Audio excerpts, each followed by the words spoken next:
ہے کہ جب کسی معاشرے میں کسی بھی فرد پہ ظلم ہو تو انسانیت کا تقاضا یہ ہے کہ دوسرے کو بھی تکلیف ہو، اور جب تکلیف ہوگی تو وہ ظالم کے خلاف کھڑا ہوگا۔ یہ بالکل لاجیکل بات ہے، منطقی بات ہے، کیونکہ جب کوئی ظالم ہوگا تو حتماً وہ کسی پہ ظلم کرے گا، جب کسی پہ ظلم کرے گا تو وہ کسی انسان پہ ظلم کرے گا، جب کسی انسان پہ ظلم ہوگا تو دوسرا انسان اسے دیکھے گا، تو یہ دوسرا انسان دیکھ کے اگر خاموش رہ جائے تو گویا اس کے اندر انسانیت نہیں ہے، کیونکہ کسی پر ظلم ہو رہا ہے اور وہ خاموش بیٹھا ہوا ہے۔ اور یہی مطلب رسول اللہ صلی اللہ علیہ وآلہ وسلم نے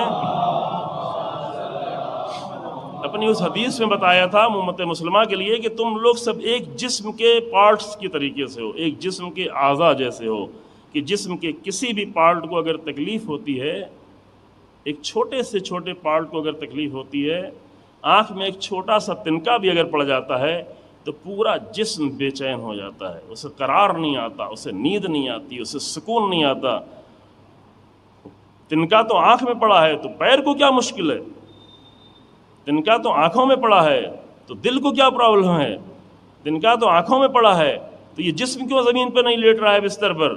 کہا نہیں، یہ چونکہ ایک جسم ہے اور جسم کے ایک حصے میں اگر تکلیف ہے تو سب کو تکلیف ہوتی ہے، اور رسول اللہ نے پوری امت مسلمہ کو ایک جسم بنا دیا ہے۔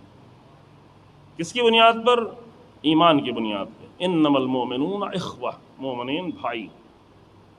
جب ایک جسم بنا دیا تو جسم کے کسی بھی حصے میں، جسم کے یمن والے حصے میں یا فلسطین والے حصے میں یا سیریا والے حصے میں یا کشمیر والے حصے میں یا لبنان والے حصے میں، کہیں پر بھی اگر ظلم ہوگا تو دوسرے پارٹ کے لوگوں کو تکلیف ہوگی۔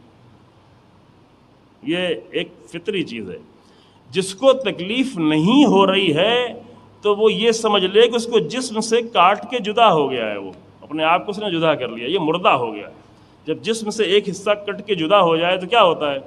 زندہ رہ جائے گا۔